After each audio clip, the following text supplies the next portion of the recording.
जानना बहुत जरूरी है। अगर यहां पे अटक गया ना आपका मामला तो आपकी लोन कभी पास नहीं होगी। वो ये है कि किस किस टाइप के डॉक्यूमेंट्स लगते हैं जब आप लोन एप्लीकेशन के लिए जाते हैं। तो ये जैसे ही हो गया आपका लोन पास हो गया, बैंक का जो पैसा है वो सीधा चला गया, उसमें आपने ओरिजिनल डॉक्यूमेंट दे दिए, मतलब कि प्रॉपर्टी अभी आपकी हो गई। दोस्तों इस वीडियो में आपको होम लोन की पूरी प्रोसेस स्टेप बाय स्टेप बताने वाला हूं। इसमें टोटल 7 स्टेप रहते हैं। जब भी आप कोई होम लोन के लिए जाते हैं, आप कोई नया घर खरीद रहे हैं, उसमें आपने कुछ डाउन पेमेंट दे दिया, बाकी का हिस्सा अगर आप पे नहीं कर पा रहा है तो आप किसी भी बैंक को होम लोन के लिए अप्रोच कर सकते हैं। इसके अंदर कितने सारे स्टेप रहते हैं और हर स्टेप में आपको क्या सावधानी बरतनी चाहिए ताकि आपको होम लोन पेमेंट में सुविधा हो और आप अच्छे से उसको क्लोज कर पाए और कोई भी डॉक्यूमेंटेशन मिस ना हो। हिडन चार्जेस क्या रहते हैं, कहां पे बैंक आपको ज्यादा पैसे लूट सकता है, आपसे सारी जानकारी इस एक वीडियो के अंदर, एक कंप्रिहेंसिव वीडियो आप सबके लिए बना रहा हूं। तो होम लोन के बारे में ये पूरा रोड मैप जरूर जान लीजिएगा और इस वीडियो को अंत तक जरूर देखना। नमस्कार दोस्तों, मेरा नाम है गिरधर। चलिए वीडियो शुरू करते हैं। दोस्तों होम लोन की प्रक्रिया पूरे 7 स्टेप से गुजरती है और ये सातों स्टेप समझना आपके लिए बहुत जरूरी है। अगर आप कोई भी बैंक से होम लोन के लिए जा रहे हैं तो बैंक यहां पे आपको बहुत सारे हिडन ऐसी चीजें होती है जहां पे आपको गुमराह कर सकता है। तो ये वीडियो पूरा जरूर देख के जाइएगा। अगर आप कोई होम लोन लेने का सोच रहे हैं तो जरा चलिए मेरे लैपटॉप की स्क्रीन पे आपको सबसे पहले रोड मैप बता देते हैं कि क्या स्टेप होते हैं कोई भी लोन लेने के लिए। तो पूरा रोड मैप पहले समझ लेते हैं कि कोई भी घर का अगर पोजीशन लेना है या होम लोन क्लियर करवाना है तो सबसे पहला स्टेप तो ये होता है कि प्रॉपर्टी फाइनलाइज करना पड़ेगा। आपको कौन सी प्रॉपर्टी लेनी है, चाहे आप रेंटेड अपार्टमेंट के अंदर प्रॉपर्टी लेना चाहता है जो अंडर कंस्ट्रक्शन है, या आप कोई घर बनाना चाहते हैं जो आप नया घर बनाना चाहते हैं अगर, तो वो दोनों के लिए आप होम लोन अप्लाई कर सकते हैं। और होम लोन की क्या प्रक्रिया रहेगी ये पूरे यहां पे हम समझाने वाले हैं एक स्टेप में। तो फर्स्ट स्टेप तो ये रहता है कि जब भी आपकी प्रॉपर्टी एक बार फाइनलाइज हो जाती है कि यस मुझे यहां पे घर लेना है, या मुझे ये प्रोजेक्ट के अंदर घर लेना है, या मुझे फ्लैट लेना है, या मुझे लैंड लेना है और उसके ऊपर मैं घर बनाऊंगा, तो वो सबसे पहले फाइनलाइज होना चाहिए। उसके बाद आपको अप्रोच करना पड़ेगा बैंक को। तो यहां पे 2 तरीके से अप्लाई आप कर सकते हैं, अप्रोच कर सकते हैं, ऑनलाइन के ऊपर जाके भी और ऑफलाइन आप डायरेक्ट बैंक को भी विजिट कर सकते हैं। सबसे पहली चीज तो ये रहती है कि भाई बैंक को एक इंक्वायरी देनी पड़ती है कि यस मुझे लोन लेना है और मुझे लोन के लिए आपको सबसे पहले अप्रोच करना पड़ता है बैंक को। तो यहां पे सबसे पहली चीज आपको जो करनी है वो चीज आप ये स्टेप पे जरूर ध्यान दीजिएगा जो मैं बोल रहा हूं, आप चाहे नोट भी कर सकते हैं। तो सबसे पहली चीज तो आपको यह करनी है कि सभी बैंक का जो होम लोन का इंटरेस्ट रेट जो अभी चल रहा है उसको पहले तो नोट डाउन करके लिख लीजिए और कंपेयर करिए कौन सी बैंक आपको सबसे लोएस्ट रेट ऑफ इंटरेस्ट दे रही है, उसी बैंक को आपको प्रीफर करना है। तो सबसे पहला स्टेप जब आप एप्लीकेशन के लिए जाते हैं तो सबसे पहले आइडेंटिफाई कर लीजिए कि कौन सी ऐसी बैंक है जो मुझे सबसे लोएस्ट इंटरेस्ट रेट दे रही है। जैसे आज के दिन में अगर आप जाएंगे एसबीआई बैंक में, बैंक ऑफ बड़ौदा में, या ऐसी कोई गवर्नमेंट बैंक में जहां पे लोएस्ट रेट ऑफ इंटरेस्ट चलते हैं, तो आप ऐसी बैंक को पहले तो आइडेंटिफाई कर लीजिए, उसके बाद उसको अप्रोच करिए। और जो तीसरी चीज इस स्टेप में आती है वो डॉक्यूमेंटेशन। डॉक्यूमेंटेशन आपको क्या क्या लगने वाले हैं वो डिटेल में आपको बताऊंगा, क्या क्या डॉक्यूमेंट्स आपको लगने वाले हैं, बट वो डॉक्यूमेंट्स भी क्लैरिफाई कर लीजिए और आप पहले से ही ये डॉक्यूमेंट्स को रेडी रखिए अपने पास। थोड़ा सा स्टेप के बाद आपको बताऊंगा कौन कौन से डॉक्यूमेंट्स लगते हैं। अब यहां पे दूसरा स्टेप जो आता है वो आता है बैंक ड्यू डिलीजेंस। ये बैंक ड्यू डिलीजेंस क्या होता है? ये होता है कि जब भी आप अपनी एप्लीकेशंस अपने सारे डॉक्यूमेंट्स के साथ में बैंकर को देते हैं,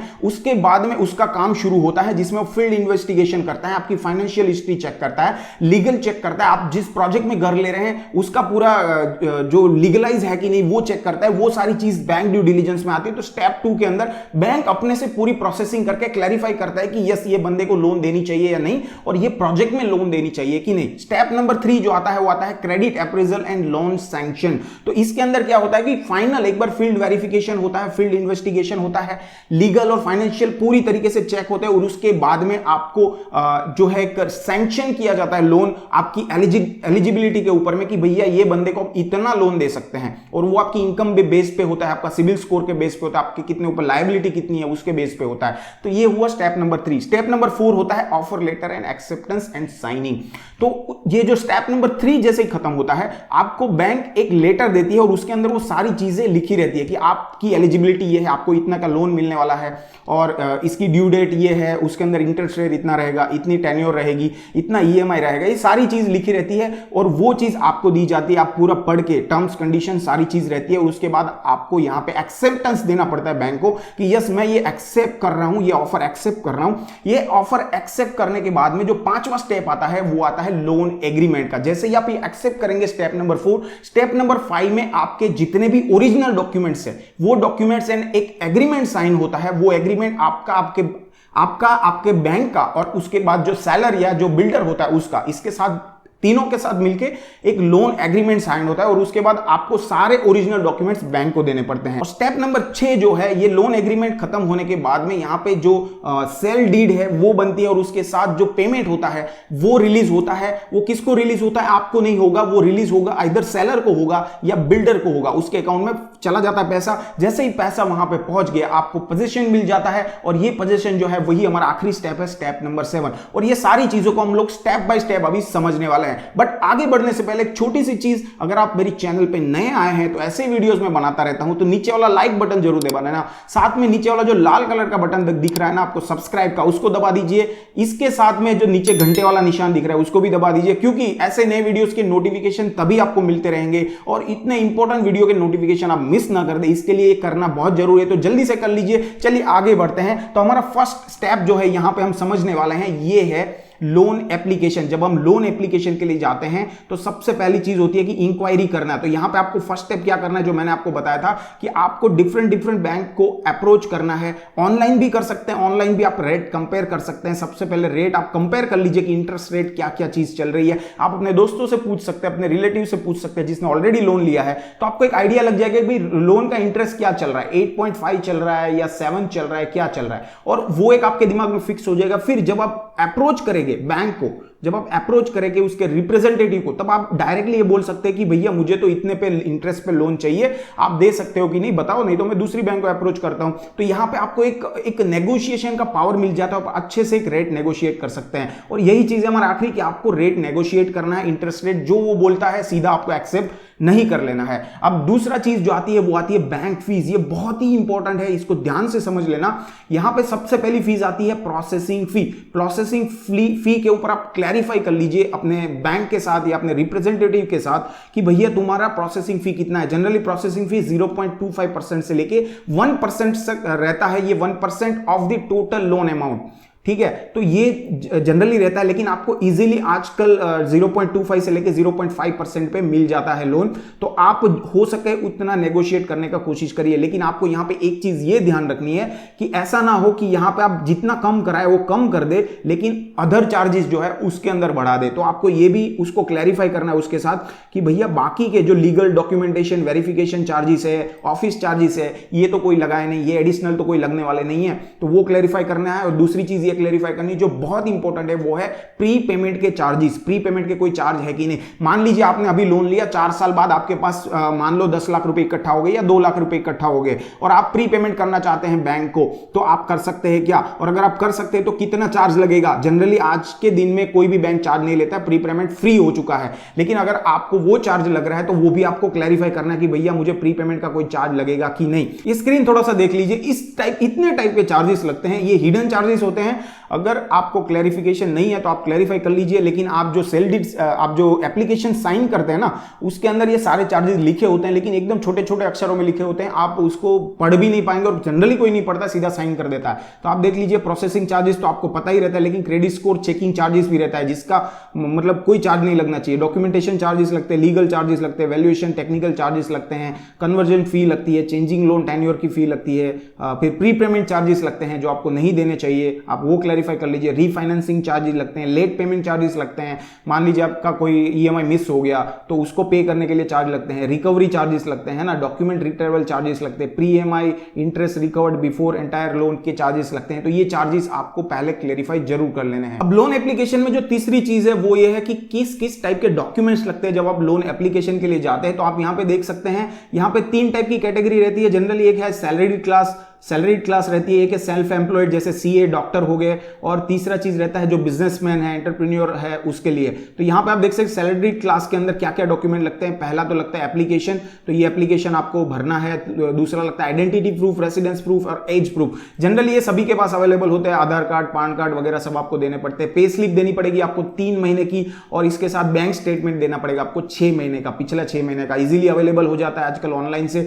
IT रिटर्न या फॉर्म 16 आपको देना पड़ेगा, जो आपका एम्प्लॉयर ने आपको दिया है, ये भी इजीली सभी सैलरीड पर्सन के पास रहता ही रहता है। और इसके साथ आपको चेक देने पड़ेंगे, प्रोसेसिंग फीस के लिए चेक देने पड़ेंगे, जो भी प्रोसेसिंग फीस आप एग्रीड कर चुके हैं। तो इतने डॉक्यूमेंट लगते हैं सैलरी क्लास के लिए। इसके बाद अगर आप सीए या डॉक्टर टाइप ऑफ, अगर आप सेल्फ एम्प्लॉयड है तो उसके लिए आपको ये 2 डॉक्यूमेंट तो यहां पे रहेंगे, लेकिन ये सैलरी वाले रह ही रहेंगे, क्योंकि आप सेल्फ एम्प्लॉयड है। तो उसके बाद आपको बाकी के नीचे के डॉक्यूमेंट्स देने पड़ेंगे, जिसके अंदर आपको एजुकेशनल क्वालिफिकेशन देना पड़ेगा, आपको प्रूफ ऑफ बिजनेस एग्जिस्टेंस देना पड़ेगा, copy of show of establishment license देना पड़ेगा, है ना, copy of advance tax paid देना पड़ेगा, bank statement, last 3 year IT return, last 3 year audited balance sheet और बिजनेस प्रोफाइल। ये दोनों कैटेगरी के लिए सेम ही है। अगर बिजनेस ऑनर है तभी यही लागू पड़ेगा, और अगर आप सेल्फ एम्प्लॉयड है तभी लागू पड़ेगा। तो आप यहां पे देख सकते हैं कि आपको ये चीज जो है, ये डॉक्यूमेंट्स आप पहले से ही रेडी करके रख ले अगर आप लोन के लिए अप्लाई करने वाले हैं। और ये पूरा सेट जो है, मैं जब खुद अप्लाई करने गया था तो मैंने 1 महीना पहले से पूरी बैंक की जितने डॉक्यूमेंट्स है रेडी करके रखे थे, और जितने भी बैंक को मैं अप्रोच करता था सीधा मेरा प्रोफाइल जो है उसको दे देता था। तो ये चीज आप अपने पास रेडी रखिए, ताकि आपके जो प्रोसेसिंग है, जो लोन की प्रोसेसिंग है वो फास्ट हो जाएगी, और आपको विद इन 7 डेज आपका अप्रूवल भी मिल जाएगा। अब जो दूसरा स्टेज है बहुत इंपॉर्टेंट स्टेज है, क्योंकि यहां पे बैंक खुद वेरीफाई करता है। आपने एप्लीकेशन तो कर दी, अब बैंक का काम है, और बैंक का काम सबसे ज्यादा लंबा होता है, और ये काम के अंदर वो क्या क्या चीज चेक करता है ये जानना बहुत जरूरी है। अगर यहां पे अटक गया ना आपका मामला, तो आपकी लोन कभी पास नहीं होगी। तो ये चीज जरूर समझ लीजिए। तो ये due diligence and verification by bank की तरफ से क्या क्या वेरिफिकेशन होता है। तो आप जैसे डॉक्यूमेंट सब सबमिट करते हैं, उसके बाद वो ट्रांसैक्शन वेरीफाई करता है कि आपका बिजनेस का ट्रांसैक्शन कितना है, कितना इन्वेस्टमेंट किया आपने, क्रेडिट कितना है, आपका सेविंग कितना है, आपका बैंक बैलेंस कितना है, और मिनिमम बैंक बैलेंस आप रख रहे हैं कि नहीं अपने अकाउंट के अंदर, आपके ऊपर लायबिलिटीज कितनी है। ऐसा तो नहीं आप 50 लाख की लोन ले रहे हैं लेकिन आपके ऊपर 1.5 करोड़ की लायबिलिटी है, तो आप ईएमआई ही नहीं भर पाओगे। तो ये बहुत इंपॉर्टेंट है, ये भी वो चेक करता है। आपका चेक रिटर्न एंड बाउंस का हिस्ट्री क्या है, आपने पास्ट में कोई आपका चेक रिटर्न हुआ है, बाउंस हुआ है, उसकी हिस्ट्री चेक करता है। आपकी नेट इनकम क्या है अभी आज हाल के दिन में, इसलिए वो लास्ट 6 मंथ का रिकॉर्ड मांगता है कि आपकी कितनी इनकम अभी आ रही है और आप कितना ईएमआई पे कर सकते हैं। आपका सिविल स्कोर क्या है, ये आजकल बहुत इंपॉर्टेंट हो गया है। तो सिविल स्कोर मिनिमम से 750 प्लस होना चाहिए। अगर इससे ऊपर रहेगा तो आपकी एप्लीकेशन जो है थोड़ा फास्ट मूव हो जाती है। और इसके बाद में जो सेकंड चीज आती है वो है साइट इन्वेस्टिगेशन। इतनी चीज में अगर आप सक्सेसफुली पास हो गए तो इसके बाद में ये इंडिविजुअल वाली चीज है। और नेक्स्ट स्टेप में जब जाते हैं तब आते हैं प्रॉपर्टी का इन्वेस्टिगेशन। तो उसमें सबसे पहले वेरिफिकेशन होता है प्रॉपर्टी का, आइदर प्रोजेक्ट का या प्रॉपर्टी का। अगर आप कोई एक बड़ी प्रोजेक्ट के अंदर में इन्वेस्टमेंट कर रहे हैं, उसके अंदर कोई फ्लैट ले रहे हैं, तो वो जनरली रजिस्टर्ड ही रहती है वो प्रॉपर्टी, तो इसकी उसमें ज्यादा टाइम नहीं लगता है। लेकिन अगर आप कोई ऐसा अपार्टमेंट में नहीं ले रहे, आप कोई ऐसी प्रॉपर्टी ले रहे हैं जो लैंड वाली है, तो वहां पे थोड़ा सा टाइम लगता है वेरिफिकेशन के लिए। फिर वो बिल्डर को वेरीफाई करता है, वो कॉन्टेक्ट डिटेल्स लेता है, वो एड्रेस वेरीफाई करता है कि वो प्रॉपर्टी रियली वहां पे है कि नहीं है, वो क्रेडेंशियल्स वेरीफाई करता है आपके करंट एम्प्लॉयर, अगर आप सैलरीड पर्सन है तो, और फिजिकल साइट विजिट भी करता है कि वहां पे रियली काम चल रहा है या वहां पे रियली लैंड है कि नहीं। ये सारी चीज होती है, क्योंकि ये मैंने फेस की है इसलिए बता रहा हूं। ये सारी चीज होती है, बैंकर आएगा आपके प्रॉपर्टी पे आएगा, सब चीज वेरीफाई करेगा और उसके बाद ही ड्यू डिलीजेंस क्लियर होगा। तो यहां पे अगर आप देखेंगे जो थर्ड चीज होती है ड्यू डिलीजेंस के अंदर, वो होती है टेक्निकल वेरिफिकेशन। और ये बहुत इंपॉर्टेंट है। टेक्निकल वेरिफिकेशन में क्या होता है, प्रोजेक्ट साइट कंस्ट्रक्शन क्वालिटी, यानी कि जो प्रोजेक्ट साइट बन रहे हैं उसमें कंस्ट्रक्शन क्वालिटी तो अच्छी है कि नहीं। ऐसा ना हो कि 4 साल 5 साल बाद वो प्रॉपर्टी की वैल्यू 0 हो जाए बिकॉज ऑफ द क्वालिटी, उसकी छत गिर जाए या कुछ भी प्रॉब्लम हो जाए। तो ये एक चीज चेक होती है। बिल्डर की रेपुटेशन चेक होती है। इसके बाद उसका फ्यूचर मार्केट वैल्यू एक डिसाइड होता है, तो उसके लिए भी एक थर्ड पार्टी बिठाई जाती है और वो एनालिसिस करती है कि ये जो प्रॉपर्टी है इसकी मार्केट वैल्यू अगले 10 साल या 20 साल जब लोन खत्म होगी तब तक कितनी होगी। मान लीजिए आप 10 साल के बाद में होम लोन या ईएमआई देना ही बंद कर दिया, तो उस टाइम पे अगर मैं प्रॉपर्टी की वैल्यू बेचूंगा तो मेरा ईएमआई या मेरा जो बाकी का लोन का अमाउंट है वो निकल जाएगा कि नहीं। तो इसके लिए थर्ड पार्टी बैठती है और वो थर्ड पार्टी वेरीफाई करती है। इसके बाद चेक होता है आपका लेआउट, प्रॉपर्टी का जो लेआउट है वो अप्रूव्ड है कि नहीं गवर्नमेंट की साइड से। आपका QAP plan, quality assurance plan construction के अंदर में वो अप्रूव्ड है कि नहीं। स्टेज ऑफ कंस्ट्रक्शन क्या है वो भी वेरीफाई होता है। अप्रूवल फ्रॉम गवर्नमेंट बॉडी, जो भी अप्रूवल लगते हैं वो वेरीफाइड है कि नहीं। मान लीजिए सर्टेन हाइट की अप्रूवल मिली है और आप उससे ज्यादा तो नहीं बना रहे, तो ये सारी चीजें वेरीफाई होती है और ये टेक्निकल ड्यू डिलीजेंस के अंदर वेरीफाई होती है। इसके बाद चौथी कैटेगरी आती है ड्यू डिलीजेंस के अंदर, वो है लीगल वेरिफिकेशन। तो इसके अंदर सबसे पहली चीज आती है टाइटल क्लियर चेकिंग। आपने बहुत सुना होगा ये प्रॉपर्टी टाइटल क्लियर है। टाइटल क्लियर का मतलब इसके ये पूरी तरह से क्लियर है, इसमें और कोई थर्ड पार्टी नहीं, ऑनरशिप में एक ही थर्ड पार्टी है और पूरी तरीके से क्लियर हो चुका है। तो इसके अंदर क्या क्या चीज होती है, जो लीगल ऑनर्स होते हैं, जो एनओसी है वो अवेलेबल है, कोई लैंड में इश्यू नहीं है, थर्ड पार्टी का कोई ऑनरशिप नहीं है, तो ये सारी चीज यहां पे क्लियर होती है। टाइटल क्लियर प्रॉपर्टी जो होती है, उसके बाद प्रॉपर्टी का डॉक्यूमेंटेशन, उसके अंदर सेल डीड सही है कि नहीं, मतलब प्रॉपर्टी तो ऐसी रहती है ना कि इसने इसको दी, इसने इसको दी, तो सारी तरीके से प्रॉपर्टी क्लियर है कि नहीं, सबका जो एनओसी है वो है कि नहीं अवेलेबल, तो वो चीज होती है। पोजीशन सर्टिफिकेशन है कि नहीं है। उसके बाद बिल्डर बायर एग्रीमेंट, तो जब बिल्डर होता है कोई बायर से जब माल खरीदता है या प्रॉपर्टी खरीदता है, उसका एग्रीमेंट है कि नहीं, अलॉटमेंट लेटर है कि नहीं है, प्रोजेक्ट का अप्रूवल है कि नहीं, एपीएफ, ये बहुत इंपॉर्टेंट है, गवर्नमेंट साइड से ये अप्रूवल लेना बहुत इंपॉर्टेंट है। तो ये सब होने के बाद आपका ड्यू डिलिजेंस क्लियर होता है बैंक की तरफ से, और उसके बाद में जब बैंक पूरे तरीके से क्लियर हो जाता है, ड्यू डिलिजेंस क्लियर हो जाता है, उसके बाद बैंक आपको ऑफर करता है एक जो एलिजिबिलिटी है उसके मुताबिक, और ये होता है हमारा स्टेप नंबर 3। तो स्टेप नंबर 3 में क्या होता है, आफ्टर ड्यू डिलिजेंस आपको एक मैक्सिमम ईएमआई पेइंग कैपेसिटी जो होती है इनकम और लायबिलिटी के हिसाब से वो फिक्स करता है बैंक। उसके बाद मैक्सिमम लोन एलिजिबिलिटी कितनी बनेगी, आपके जो भी उसने हिस्ट्री चेक की है ड्यू डिलिजेंस के अंदर, उसके बेसिस पे आपका क्रेडिट स्कोर चेक किया जाता है, आपका एलटीवी रेशियो चेक किया जाता है जो 80 से 90% रहना चाहिए। उसके बाद आपकी इनकम चेक की जाती है, आपका एम्प्लॉयर उसका रेपुटेशन चेक किया जाता है, स्टेबिलिटी ऑफ द सर्विस, यानी कि आप जहां पे सर्विस कर रहे हैं उसकी स्टेबिलिटी कितनी है, ऐसा तो नहीं कि 6 महीने में छोड़ देगा या 1 साल में छोड़ देगा, कंपनी निकाल देगी आपको। एंटरप्राइज, आपका जो एंटरप्राइज है वो कैसा है, आपका नेचर ऑफ बिजनेस कैसा है, ऐसा तो नहीं 1 साल में बंद हो जाएगा या उसकी डिमांड खत्म हो जाएगी, ये सारी चीज चेक होती है। उसके बाद लोन अमाउंट जो है वो सैंक्शन होता है, इसके अंदर लोन अमाउंट सैंक्शन होता है कि यस फाइनली ये बंदे को हम इतना लोन अमाउंट दे सकते हैं, और वो चीज आपको कम्युनिकेट की जाती है। और वो कैसे की जाती है, तो यहां पे स्टेप नंबर 4 में क्या होता है, आपको एक ऑफर लेटर दिया जाता है बैंक की तरफ से। अगर आप बैंक का जो रिप्रेजेंटेटिव हो आपके घर पे भी आता है, अगर अच्छी बैंक है तो आपके घर पे आके वो ऑफर लेटर आपको देगा, आपको सारी चीज समझाएगा उसके अंदर क्या क्या चीज रहता है। तो एक तो सैंक्शन लोन अमाउंट रहता है, आपकी लोन कितनी पास हुई वो दिखाई रहता है, रेट ऑफ इंटरेस्ट क्या रहता है। अब देखिए ये रेट ऑफ इंटरेस्ट जो है ना वो क्लियरली लिखा रहता है जो आपने एग्री किया है, लेकिन इसमें 2 तरीके से ऑप्शन होता है, एक फिक्स रेट ऑफ इंटरेस्ट होता है, एक वेरिएबल रेट ऑफ इंटरेस्ट होता है। तो फिक्स आपको लेना है या वेरिएबल आपको लेना है वो आप अभी से डिक्लेयर कर दीजिए। बाद में क्या होगा, अगर आपने मान लीजिए जनरली जो बाय डिफॉल्ट रहता है फिक्स रहता है, अगर आपने फिक्स ले लिया और बाद में आपको अगर वेरिएबल कराना है तो आपको कुछ चार्जेस लगते हैं। जनरली मेरे हिसाब से जो मैंने कराया था 2500 रुपए आजू बाजू लगते हैं, तो वो आपको देने पड़ेंगे वेरिएबल कराने के लिए। तो ये आप जरूर क्लियर कर ले रेट ऑफ इंटरेस्ट में। तीसरा चीज रहता है टेन्योर, कितना साल का लोन ले रहे हैं आप, 20 साल का है, 30 साल का है। तीसरा रहता है, चौथा रहता है मोड ऑफ रीपेमेंट। रीपेमेंट आप कैसे करने वाले हैं, आप ईसीएस से करने वाले यानी कि ऑटो पेमेंट करने वाले जो आपके बैंक से डायरेक्टली कटेंगे, या फिर पोस्ट डेटेड चेक्स के थ्रू करने वाले हैं जिसमें आपको कुछ चेक्स एडवांस में देने पड़ते हैं। तो ये चीज आपको यहां पे क्लियर मेंशन रहेगी। उसके बाद जो चार्जेस एप्लीकेबल है वो आपको रहेंगे फ्यूचर में, तो ये जरूर चेक कर लीजिए कि ये जो चार्जेस है ये टर्म्स एंड कंडीशन में बहुत छोटे छोटे अक्षरों में लिखे रहते हैं, तो ये चार्जेस बहुत क्लियरली चेक कर लीजिए। प्री पेमेंट के चार्ज जरूर चेक करिए क्योंकि यही सबसे ज्यादा रुलाते हैं। तो प्री पेमेंट के चार्ज कोई लगाए हैं या नहीं लगाए हैं, स्पेशल कोई स्कीम है क्या, जो प्रधानमंत्री आवास योजना वाली स्कीम, तो वो भी यहां पे मेंशन की जाती है। और वैलिडिटी ऑफ द ऑफर, ये जो ऑफर आपको दी जाती है जनरली इसकी वैलिडिटी 1 से 3 महीना रहती है, बट वो आपको पूछ लेना है, आपको ज्यादा डिले नहीं करना है। आप डिले करेंगे तो आपका जो लोन सैंक्शन है उसमें टाइम लगेगा। और अदर टर्म्स एंड कंडीशन जो मैंने आपको बताई बहुत छोटे छोटे अक्षरों में रहती है, वो जरूर पढ़ ले पूरी।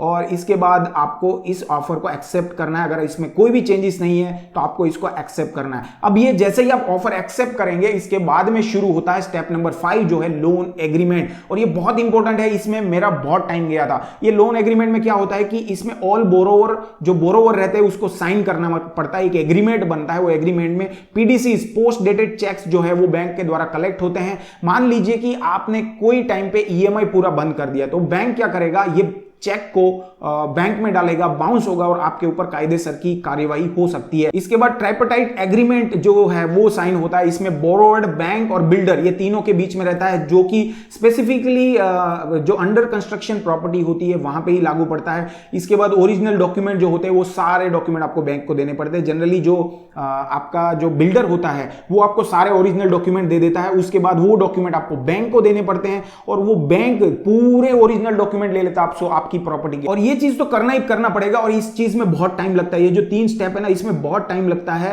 और इसमें आपको बहुत सारे चक्कर लगाने पड़ेंगे वकील के, उसके पास जाना पड़ेगा, बहुत सारी साइन वाइन होती है, तो ये चीज में टाइम लगने वाला है। तो इसको जितना हो सके जल्दी निपटाइए और इसके बाद में आपको है लोन डिसबर्समेंट। ये जैसे ही ये लोन एग्रीमेंट साइन हो जाता है, इसके बाद सीधा लोन डिसबर्समेंट होगा। और लोन डिसबर्समेंट कैसे होगा? डायरेक्टली बिल्डर को होगा, और मतलब बिल्डर को ही होगा या सेलर को होगा, आपको कुछ लेना देना नहीं है इससे। और इसके बाद में जो लोन एग्रीमेंट है वो बैंक इंश्योर करता है इसमें कि 20% या 10% आपने डाउन पेमेंट दिया है। सेल डीड जो होती है वो सब रजिस्टर, आपके एरिया के जो सब रजिस्टर है वहां पे भी रजिस्टर होती है। इसके बाद में बैंक जो है पूरे डॉक्यूमेंट, जैसा मैंने आपको बताया, पूरे डॉक्यूमेंट वो कलेक्ट करता है। और यहां पे आपको एक चीज बहुत सावधानी पूर्वक याद रखनी है, क्योंकि मेरे एक दोस्त ने मुझे बता दिया था तो मैं पहले से ही सावधान था। आप जब भी ओरिजिनल डॉक्यूमेंट बैंक को देते हैं उससे पहले उसकी एक कॉपी जरूर रख ले, आइदर स्कैन कर ले या आइदर आप उसकी जेरॉक्स कॉपी रख ले। क्योंकि क्या होगा मैं बता रहा हूं आपको कि 5 साल 10 साल बाद या जब आपका पूरा पेमेंट हो चुका है उसके बाद में जब आप बैंक से कागज लेने जाएंगे ओरिजिनल डॉक्यूमेंट, तो हो सकता है कि उसमें से कुछ ओरिजिनल डॉक्यूमेंट गायब मिले। वो बैंक तो हाथ खड़ा कर देगा, भैया मेरे पास डॉक्यूमेंट नहीं है, खो गए। तो आप उस केस में फंस जाएंगे और आपको फिर जाना पड़ेगा सब रजिस्टर की ऑफिस में ओरिजिनल डॉक्यूमेंट लेने के लिए। तो वहां पे क्या होगा, वो सब रजिस्टर आपको ये बोलेगा कि आप बैंक की तरफ से एक नोटिस या एक पेपर पे लिखवा के लाइए कि बैंक की तरफ से ये गुम हो गया है। तो इससे बेटर आपको क्या करना है, और बैंक ये लिख के नहीं देगा 100%, तो आपको क्या करना है कि आपको जब भी आप ओरिजिनल डॉक्यूमेंट बैंक को दे रहे हैं तब आप उससे रिसिप्ट साइन करवा लीजिए कि मैंने इतने इतने डॉक्यूमेंट आपको सबमिट किए हैं। और दूसरी चीज आपको यह करनी है कि आपको उसका स्कैन्ड कॉपी रख लेना है या उसका जेरॉक्स कॉपी रख लेना। ये 2 चीज बिल्कुल मत भूलना, नहीं तो आप बहुत बुरी तरीके से फंस जाओगे। ये जैसे ही हो गया, आपका लोन पास हो गया, बैंक का जो पैसा है वो सीधा चला गया, उसमें आपने ओरिजिनल डॉक्यूमेंट दे दिए, मतलब कि प्रॉपर्टी अभी आपकी हो गई। ये पूरी प्रोसेस मैंने यहां पे एकदम सिंप्लीफाइड वे में समझाने की कोशिश की आपको यहां पे कुछ भी डाउट है मुझे कमेंट बॉक्स में जरूर बताइए। साथ में लोन के ऊपर जो इंटरेस्ट लगता है 9% या 8%, इसको पूरा इंटरेस्ट फ्री लोन कैसे किया जाए उसके ऊपर मैंने अलग से एक मस्त वीडियो बनाया है, तो आपको लिंक कमेंट बॉक्स में मिल जाएगी, आप उसको भी देख लेना। साथ में प्री पेमेंट आप अगर करते हो, थोड़ा थोड़ा प्री पेमेंट, या एक साल में सिर्फ एक ईएमआई ज्यादा देते हो, तो उससे कितना फर्क पड़ेगा, कैसे आप अपना जो इंटरेस्ट अमाउंट है, जो आप डबल इंटरेस्ट अमाउंट यहां पे दे रहे हैं, वो बचा सकते हैं। 20 लाख 30 लाख रुपए तक आप कैसे 20 सालों के अंदर इंटरेस्ट बचा सकते हैं, और आप अपनी होम लोन को 20 साल से कैसे 7 साल 10 साल में खत्म कर सकते हैं। इसके ऊपर बहुत मजेदार वीडियो बनाया है, तो लिंक आपको डिस्क्रिप्शन में मिल जाएगी, उसको भी देखना बिल्कुल ना भूलना। दोस्तों इस वीडियो में बस इतना ही, मिलता हूं आपको और किसी नए वीडियो में, तब तक चैनल को सब्सक्राइब कर देना और साथ में वीडियो को लाइक कर देना। मिलता हूं और अगले वीडियो में, तब तक stay healthy, stay invested, good bye and जय हिंद।